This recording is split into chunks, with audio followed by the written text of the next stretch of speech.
साथियों सभी को जय भीम। आपका अभय न्यूज चैनल में अभिनंदन है। साथियों आज मैं आपकी मुलाकात कराता हूं बहुजनों की बहुजन भारत में ले चलता हूं। भारत के ऐसे प्रांत महाराष्ट्र जहां बहुत सारे क्रांतिकारी पैदा हुए और बाबा साहब ने तो पूरा देश ही बदल के रख दिया, भारत का संविधान ही लिख के रख दिया।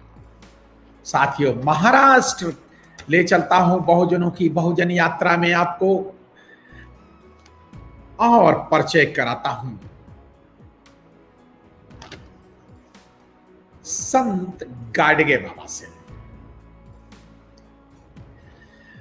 महाराष्ट्र प्रदेश के जिला अकोला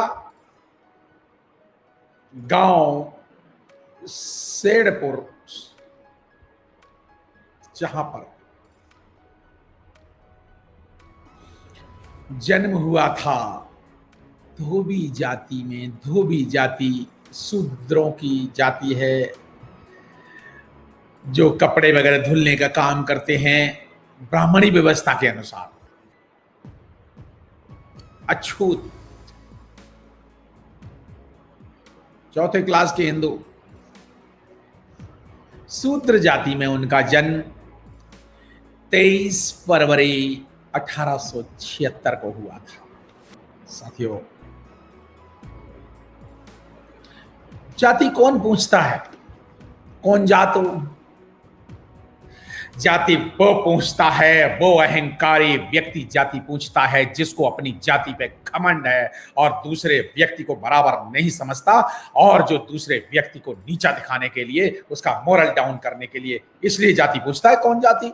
अदरवाइज तो पूछना चाहिए क्या नाम है और कितनी शिक्षा है, क्या करते हो। लेकिन घटिया मानसिकता के, दूषित मानसिकता के, ब्राह्मणवादी व्यवस्था के गुलाम बनाने वाले लोग जाति पूछते हैं। कौन जात बा, किस जाति के हो? दिमाग की खुजली, घटिया मानसिकता के, घटिया विचारों के थर्ड क्लास लोग,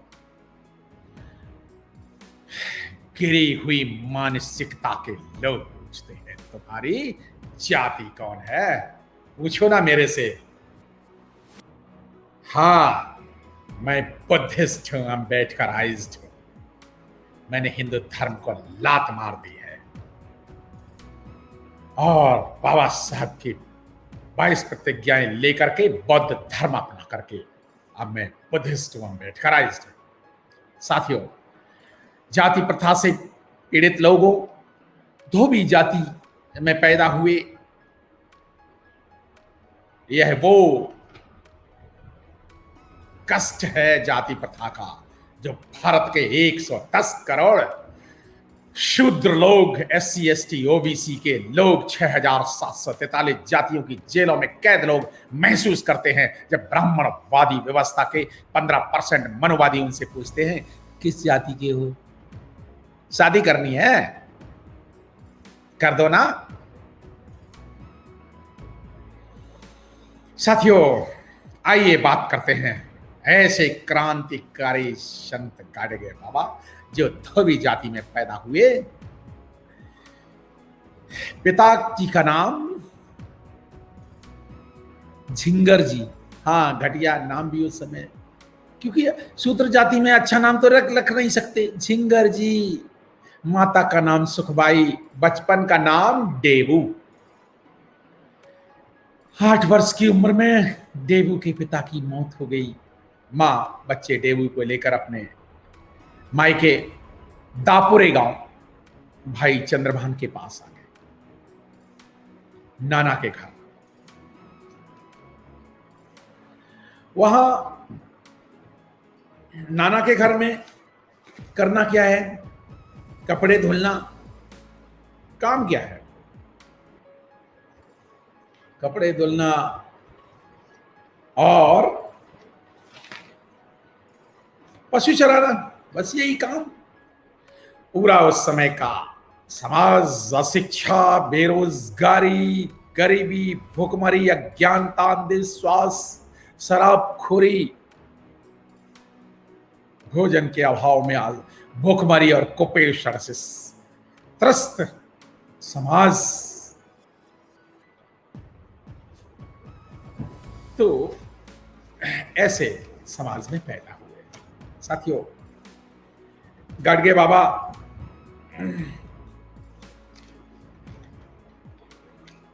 अपने नाना के यहां अपने रहने लगे। बड़े हुए तो 16 साल की उम्र में उनका विवाह हो गया। 16 साल की उम्र में उनका पास का एक गांव है, उसको कमालपुर गांव कहते हैं। एक धोबी परिवार में धनाजी खल्लाकर की बेटी कुंताबाई से उनका विवाह हो गया 1892 में। साथियों, विवाह तो हो गया, कुछ दिन घर चलाने लगे, लेकिन कुछ घटना हुई। डेबू के मामा जी के पास करीब 50-51 एकड़ जमीन थी। 51 एकड़ जमीन काफी होती है।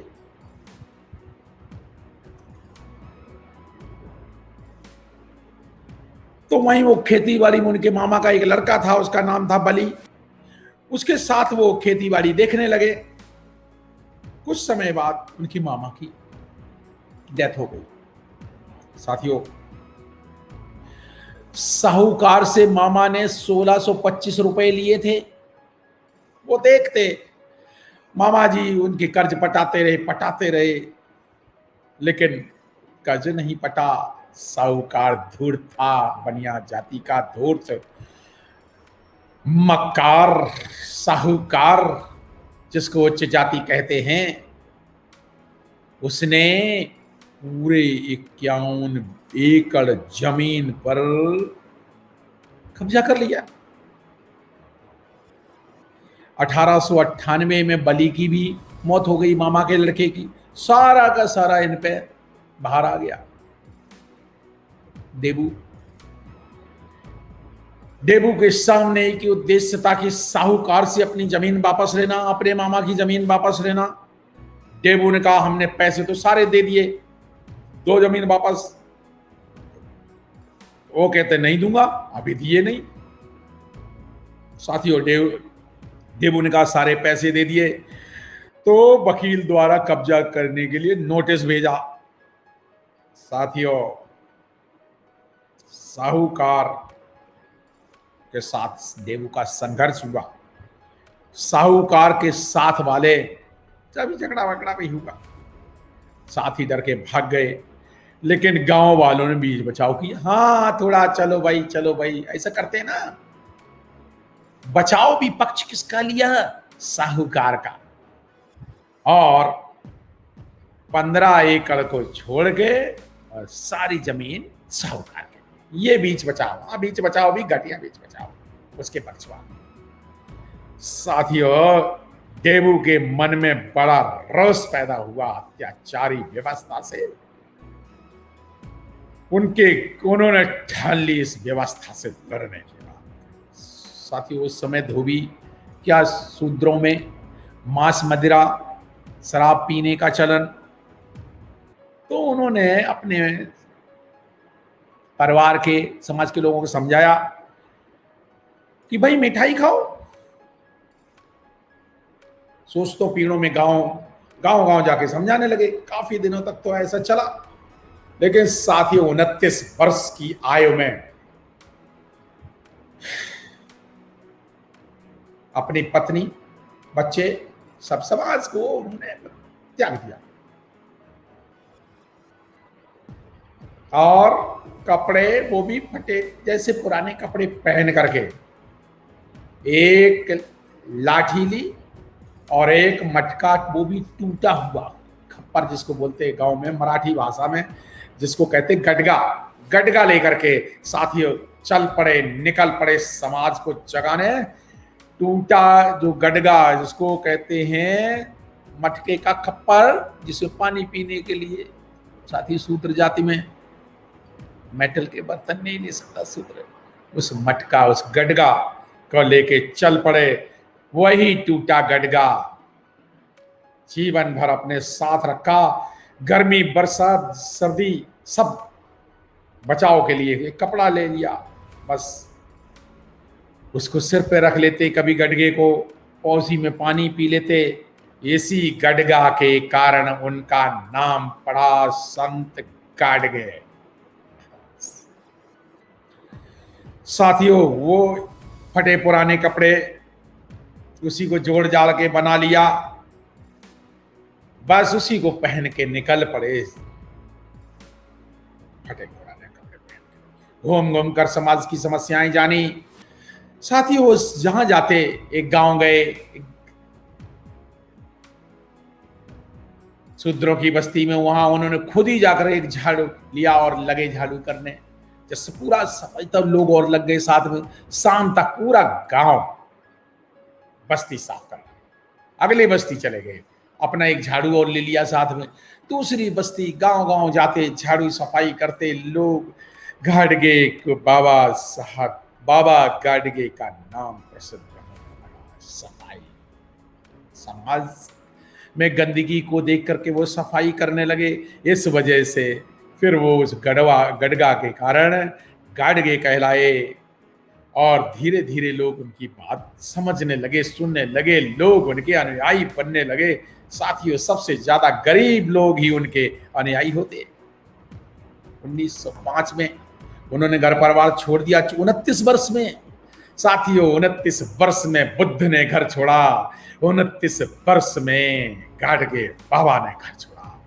ये परंपरा है ना साथियों। एक दिन कूड़े के ढेर सफाई, दूसरा दिन, तीसरे दिन गलियां और बस्तियां बस्तियां साफ करते महाराष्ट्र के गांव गांव में जाने लगे। कुएं तालाब का निर्माण करवाने लगे। फिर गांव गांव गाडगे बाबा जहां जाते वहां आश्रमों का निर्माण कराने लगे। जीव दया नामक संस्था का निर्माण किया। मूर्ति पूजा का घोर विरोध किया। शिक्षा के, कहते मंदिर बनाओ, कौन से मंदिर, पूजने वाले नहीं नहीं, शिक्षा के मंदिर बनाओ। खुद पढ़े लिखे नहीं, लेकिन उन्होंने शिक्षा के मंदिर बनवाने शुरू किए। पढ़ाई लिखाई पे बड़ा भारी जोर। साथियों, बोलते मेरा कोई शिष्य नहीं हो, ना मैं किसी का गुरु हूं। गुरु बनने से उन्होंने इनकार कर दिया। कहते ना मेरा कोई शिष्य, ना मैं गुरु, सब बराबर है। साथियों, उन्होंने 8 फरवरी 1852 महाराष्ट्र सरकार ने 8 फरवरी 1952 को गाडगे मिशन की स्थापना की। और महाराष्ट्र के मुख्यमंत्री उस समय एक बीजी खैर मुख्यमंत्री महाराष्ट्र के थे। उन्होंने सारी गाडगे की संस्थाएं, जो 82 संस्थाएं थी, 60 संस्थाएं थी, उनको इकट्ठा मिला करके गाडगे ट्रस्ट बना दिया।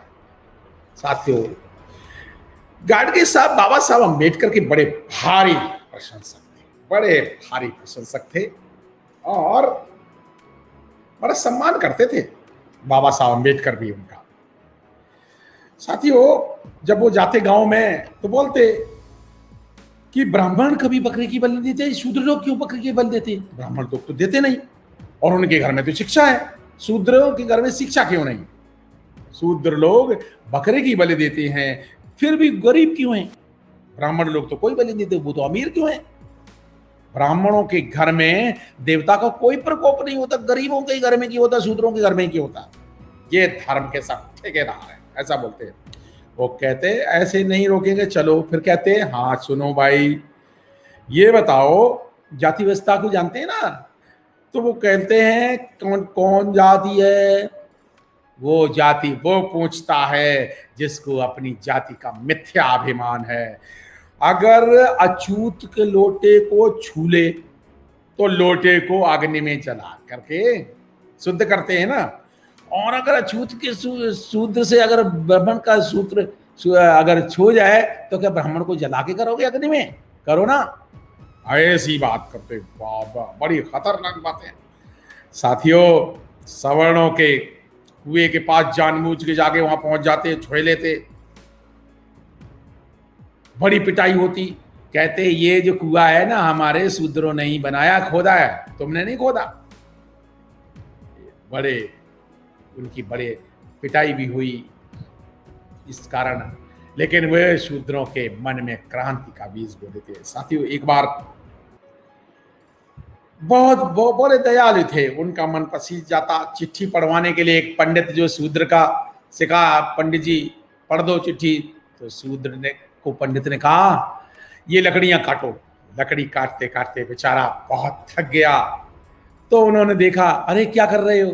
पंडित जी से आया था पढ़वाने चिट्ठी। तो बाच की बची बचाई लकड़ियां जो है उन्होंने काटी। साथियों, वे स्वच्छता के पक्षधर, नशा ना करने, मांस ना खाने के लिए उपदेश देते। साथ ही उन्होंने बड़ी संस्थाएं स्थापित की, बहुत सारी शिक्षा संस्थाएं उनकी चल रही। उन्होंने 18 धर्मशालाएं खोली। उन्होंने 1954 में जो जेके अस्पताल 1954 में जेके अस्पताल बंबई में रोगियों को ठहरने के लिए धर्मशाला बनवाई। पंढरपुर में धर्मशाला का नाम जानते हो? गांधी को नहीं समर्पित किया, बाबा साहब चोखा मेला के नाम पर रखा और बाबा साहब समर्पित। कर्मवीर भाऊराव पाटिल की रैयत शिक्षण संस्थान में, बाबा साहब अंबेडकर की पीपल्स एजुकेशन सोसाइटी में और पंजाब राव देशमुख की शैक्षणिक संस्थाओं में उन्होंने दान दिया, काफी पैसा दिया। स्वयं अशिक्षित होकर के शिक्षा का आंदोलन चलाया।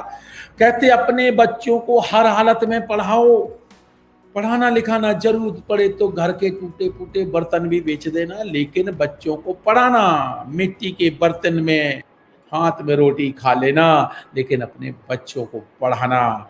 एक समय भूखा रह लेना, लेकिन बच्चों को पढ़ाना। कपड़े कम पहनना, लेकिन बच्चों को पढ़ाना। ऐसा जबरदस्त शिक्षा का संदेश देते थे। साथियों, बाबा साहब अंबेडकर गाडगे साहब के प्रभाव के सामाजिक कार्यों से बड़े प्रभावित थे। वो बहुत उनके प्रवचन सुनने जाते। बाबा साहब अंबेडकर जब जाते तो वहां बाबा साहब अंबेडकर की जय के नारे लगते। साथियों, मनमाड़ में 1942-43 में वो गए वहां, और वहां मनमाड़ में उन्होंने शोषितों पीड़ितों की भलाई के लिए उनको कहा कि संत गाडगे सच्चे समाज सेवी हैं। वो उनको 14 जुलाई 1949 में जब वो गाडगे बाबा बीमार थे तो उनको देखने अस्पताल गए। साथियों, बाबा साहब अंबेडकर ने उन्हें साल उड़ा करके बड़ा सम्मान किया। साथियों, संत गाडगे की पंढरपुर की धर्मशाला बाबा साहब को समाज हित में समर्पित की। निराश्रितों के लिए बहुत सारी कुटियां, धर्मशालाएं बनाई। विधवा महिलाओं के लिए कपड़ा, भोजन आदि की व्यवस्था की जाती। साथियों, पंढरपुर में धर्म यात्रा के समय में चिकित्सा अस्पताल का इंतजाम उन्होंने करवाया। वहां भिवटू के डॉक्टर विध्वंस 1936 तक स्वयं जाकर के यात्रियों का उपचार करते थे। साथियों, पंढरपुर धर्मशाला में 18 वर्ष तक नाम सप्ताह जारी रहा, और वहां पर जो गाडगे बाबा के विचार बताए जाते थे। साथियों, एक बड़ा और संयोग है। संयोग ये है कि 6 दिसंबर बाबा साहब 1956 को बाबा साहब की मृत्यु हुई, और उसके ठीक 14 दिन बाद 20 दिसंबर 1956 को गाडगे बाबा नहीं रहे। साथियों, गाडगे बाबा ने जो जगाया, धोबी जाति के लोग आज भी कपड़ा धुलने का काम करते हैं। मेरा धोबी समाज के लोगों से अनुरोध है, सफाई करना ही अगर काम है तो सफाई का, आप कपड़े की सफाई करते हो, अपने कपड़े की सफाई करो, बड़ी अच्छी बात है। अगर सफाई करना ही आपका काम है तो सफाई करो ब्राह्मणवादी व्यवस्था की, सफाई करो जातिवादी व्यवस्था की। अब ये कपड़े धुलने का काम आप अपने बच्चों को उससे छुड़वा दो, बच्चों को इंजीनियर बनाओ, डॉक्टर बनाओ। अरे अपने गुरु गाड़गे बाबा को तो जानो, फिर हमारी बात मानो। अगर बहुजनों को, आप सब मूल निवासी बहुजनों, आपको अगर मेरा ये वीडियो अच्छा लगा हो तो इसको 100 करोड़ SC ST OBC के लोगों में भेज दो। कम से कम 20 मित्रों को तो जरूर भेजो, नौजवानों को भेजो। बहुजन, प्रबुद्ध बहुजन भारत बनाओ। बाबा साहब का के सपनों का भारत, संत गाडगे बाबा के सपनों का भारत, प्रबुद्ध भारत का निर्माण करें। आपने मेरी बात ध्यान से सुनी, आपका बहुत बहुत शुक्रिया। अभय न्यूज चैनल का बहुत बहुत धन्यवाद।